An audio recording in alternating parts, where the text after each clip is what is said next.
ऊष्मा रसायन रासायनिक अभिक्रियाओं में ऊष्मा उत्सर्जित या अवशोषित होती है।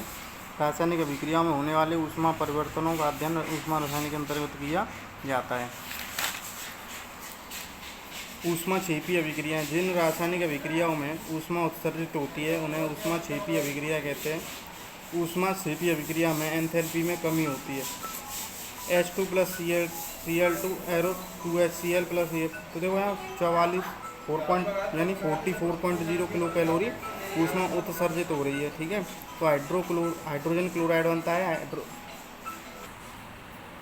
तो 44 किलो कैलोरी ऊष्मा उत्सर्जित होती है। ऐसे ही कार्बन और ऑक्सीजन, कार्बन को ऑक्सीजन में जलाएंगे तो कार्बन डाइऑक्साइड निकलती है और 94 किलो कैलोरी ऊष्मा उत्सर्जित होती है।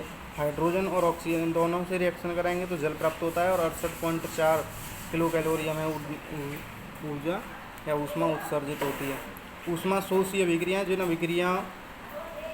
जिन रासायनिक अभिक्रियाओं में ऊष्मा अवशोषित होती है उन्हें ऊष्मा शोषी अभिक्रियाएं कहते हैं। ऊष्मा शोषी अभिक्रिया में एंथैल्पी में वृद्धि होती है।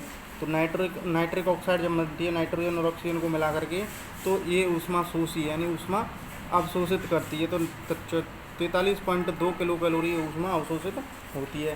हाइड्रोजन और आयोडीन इन दोनों से रिएक्शन कराएं तो हाइड्रोजन आयोडाइड प्राप्त होता है। 12 किलो कैलोरी ये ऊष्मा उत्सर्जित अवशोषित होती है।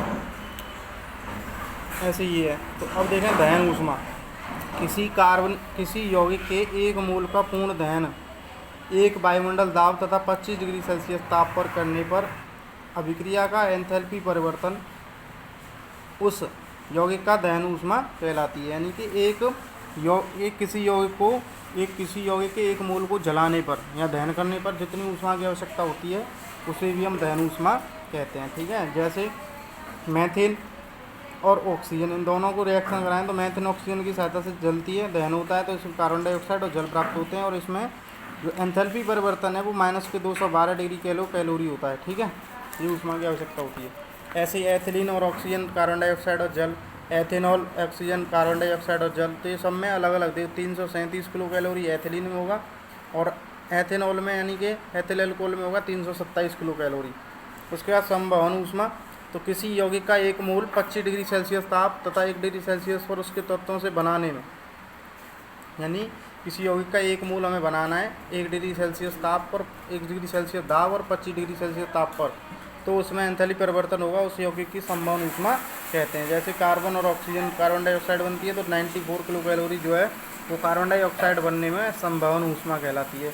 ऐसे ही मीथेन बनने में -17.4 किलो कैलोरी, ऐसे ही सल्फर डाइऑक्साइड बनने में, तो ये सब